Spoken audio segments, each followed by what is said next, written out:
Hello students, यहाँ पर लेकर के आ चुके हैं कक्षा 11वीं रसायन शास्त्र के लिए मोस्ट इंपोर्टेंट क्वेश्चन। सभी बिल्कुल सिलेक्टेड क्वेश्चन है। फाइनली ये सारे क्वेश्चन जो आ चुके हैं बिल्कुल से तैयार कर लेना, एक भी नहीं छोड़ना। देखिए, सबसे पहले सही विकल्प, खाली स्थान, सही जोड़ियां, आपके सब कुछ कंप्लीट हो जाएंगे इस वीडियो में।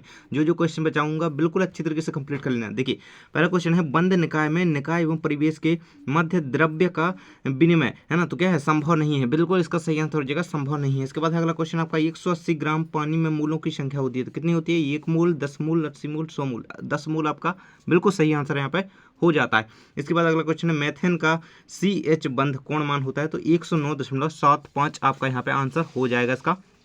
इसके बाद अगला क्वेश्चन दिया गया, नेक्स्ट क्वेश्चन है आपका, CH3 बेंड CH यहाँ पे ये आपका दिया गया, इसका 11 यहाँ पे सिग्मा बंधों की आपकी इसमें जो है संख्या पूछी गई है ना, तो ये 11 इसका आंसर होगा। साम स्थिरांक का सही मान है, देखिए साम स्थिरांक का जो है सही मान पूछा गया है, यहाँ पे आपको दिया गया है। पहले नंबर का ऑप्शन आपका सही हो जाएगा, है ना, ये रहेगा आपका। इसके बाद अगला क्वेश्चन आपका दिया गया है, नीचे देख सकते हैं, निम्न में से किस अणु की कोणीय पिरामिड सममिति है ना, CH3 आपका इसका राइट आंसर हो जाता है। इसके बाद अगला क्वेश्चन है, नेक्स्ट क्वेश्चन है आपका यहाँ पे, मुख्य क्वांटम संख्या n बराबर 3 से संबंधित कक्ष को, है ना, कक्ष को क्या करना है, कक्ष को की संख्या होगी, क्या संख्या होगी, कक्ष की 9 संख्या होगी। 9 आंसर याद रखेंगे, ये सारे जो बता दिए हैं बिल्कुल अच्छे से याद रखना।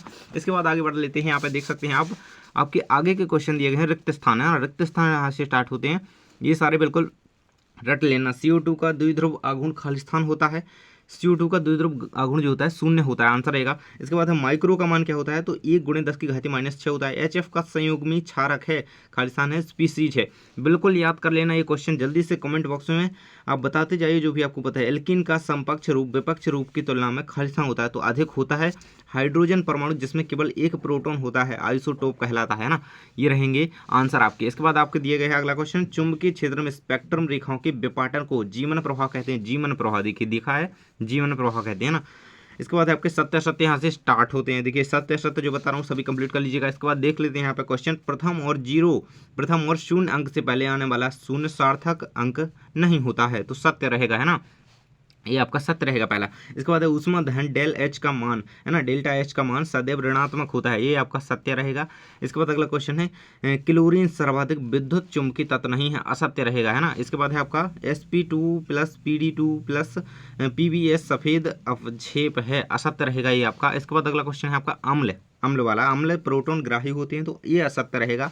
अभिक्रियाओं में इलेक्ट्रॉन निष्कासन वाले अर्ध अभिक्रियाओं को ऑक्सीकरण कहते हैं, बिल्कुल सत्य रहेगा ये आपका, है ना। तो ये सत्य असत्य हो गए आपके, खाली स्थान हो गए और सही विकल्प हो गए। इसके बाद सही जोड़ियां देख लेते हैं हम आपकी। देखिए, सही जोड़ियां बिल्कुल सामने दी गई हैं, पूरे के आंसर यहाँ पे सामने दिए गए हैं साथ में, है ना। देख सकते हैं, पहला है C2H2, इसका आंसर किससे जोड़ी मिल जाएगी, इसकी मिल जाएगी यहाँ पे 3 सिग्मा से, है ना। क्रियाशील की जोड़ी मिल जाएगी लिथियम से। न्यूलैंड्स ने क्या दिया था, न्यूलैंड्स ने अष्टक नियम दिए थे, 10th में ही पढ़ा था। लुईस क्षारक यहाँ पर रहेगी आपकी जोड़ी NH3 है। ऑक्सीकरण अवस्था F, तो इसकी जोड़ी मिल जाएगी आपकी -1 से, है ना। Z बराबर 17 है तो ये हो जाएगी आपकी 6 नंबर की यहाँ पे क्लोरीन Cl से, है ना। वर्ग 1 तो ये क्षारीय मृदा धातु, यहाँ पे ये रहेगा 7वें नंबर का, यहाँ पे क्षारीय धातु है। वर्ग 2 में क्षारीय मृदा धातु है। ये आपके आंसर पूरे कंप्लीट है, यहाँ पे दिए गए हैं ना सामने।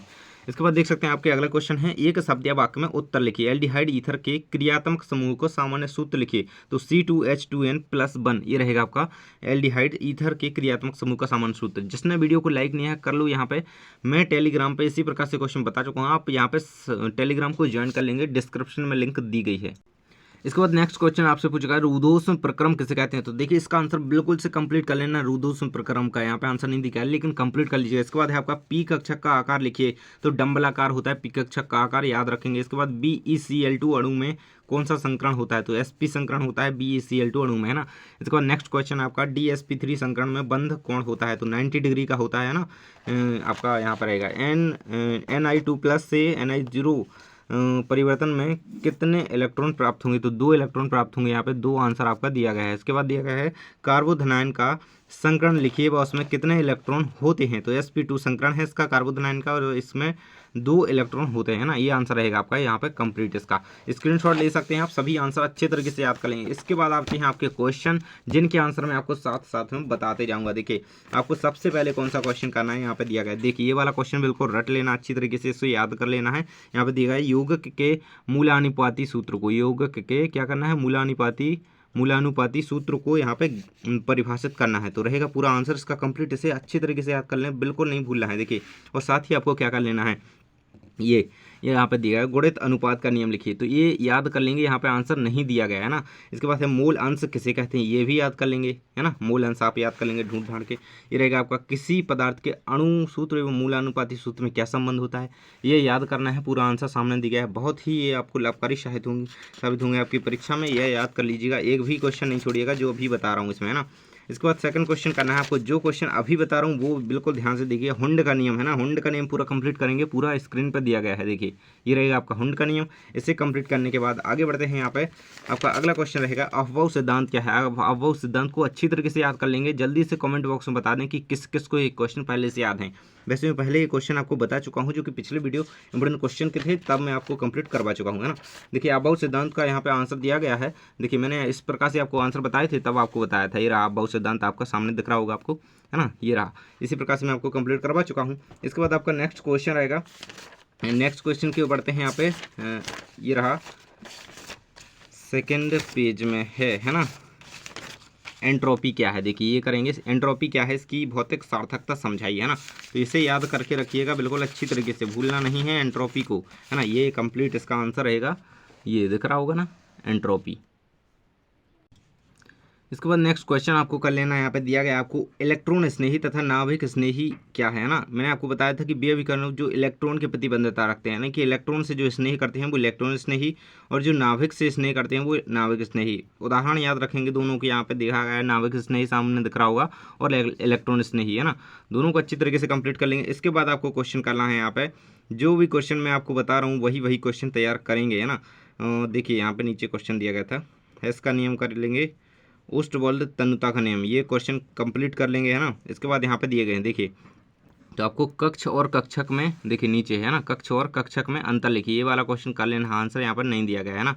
और साथ ही मैं आपको जो क्वेश्चन बता रहा हूँ, देखिए अभी और ये सारे क्वेश्चन जो आपके रह गए हैं, ये सारे क्वेश्चन कंप्लीट कर लेंगे। ये आपको दिख रहे होंगे सामने, इन्हें आपको कंप्लीट जरूर से कर लेना है। देखिए नीचे फ्रीडल क्राफ्ट अभिक्रिया बताया था, वुड्स अभिक्रिया बताया था मैंने, ये सारे क्वेश्चन जो है कर ही लेना है याद, एक भी इनमें से नहीं छोड़िएगा, है ना। मैं आपको यहाँ पे इसमें आंसर दिखाता हूँ, ये वाला आपको सिद्ध करो, बहुत इंपॉर्टेंट क्वेश्चन है, ये आएगा, है ना।